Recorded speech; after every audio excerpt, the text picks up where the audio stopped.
Israel के खिलाफ पलट गया गेम।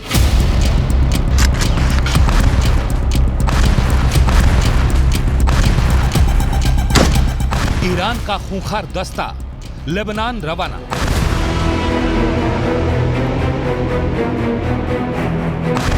युद्ध में आया हमास का नया साथी। हमास के खिलाफ जंग लड़ रहे इजराइल को अब तक हिजबुल्लाह और हूथी विद्रोही ही उलझा रहे थे।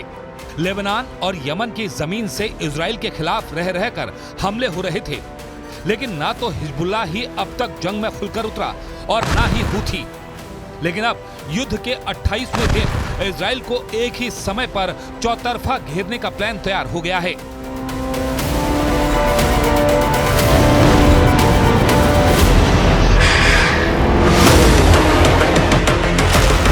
इराक में मौजूद ईरान समर्थित लड़ाकों ने युद्ध में उतरने का ऐलान कर दिया है।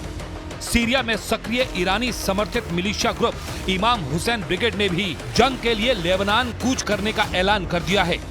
यानी अब यह साफ हो चुका है कि ईरान अब हमास को इजराइल के खिलाफ युद्ध में अकेला नहीं छोड़ने वाला। ईरान समर्थित लड़ाकों के सीरिया और इराक से कूच करने के बाद युद्ध में कैसे नया मोड़ आने वाला है, अब जरा वो समझिए। सीरिया में मौजूद ईरानी समर्थित लड़ाके सीरिया से लगने वाली लेबनान की सीमा में पहुंचेंगे और इधर से इराक में मौजूद ईरानी समर्थित लड़ाके इराक से सीरिया होते हुए वेस्ट बैंक में दाखिल होने की कोशिश करेंगे। मतलब एक साथ ये दोनों ईरानी समर्थित ग्रुप इजराइल के खिलाफ दो मोर्चों को मजबूत करेंगे। युद्ध के मैदान में इस बड़े डेवलपमेंट के बाद ईरान भी अब पूरी तरह एक्टिव हो गया है।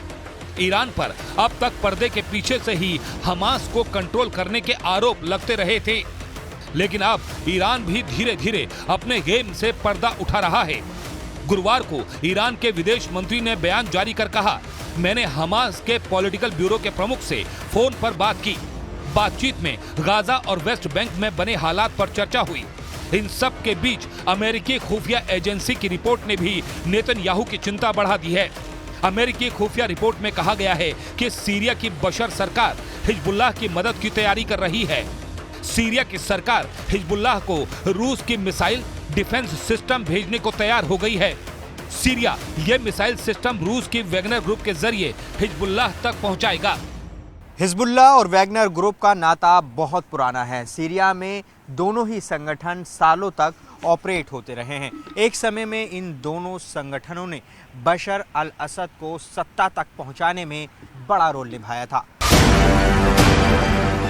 हालांकि अरब देशों के खिलाफ सालों पहले युद्ध लड़ चुके इजराइल के लिए ये स्थिति नई नहीं है। युद्ध के बीच उसे ऐसी नई परिस्थिति की आशंका पहले से ही थी, इसलिए उसने गाजा में ग्राउंड ऑपरेशन शुरू करने के साथ ही हमास आतंकियों को उसी इलाके में समेटना शुरू कर दिया है। इजराइल के मुताबिक वो गाजा में हमास के इलाकों को चारों ओर से घेर चुका है।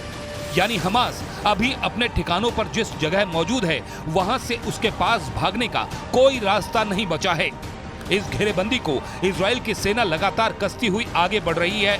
यानी हर गुजरते घंटे के साथ ये घेरेबंदी और करीब हो रही है। לוחמי צה"ל השלימו את כיתור העיר עזה, המוקד של ארגון הטרור חמאס.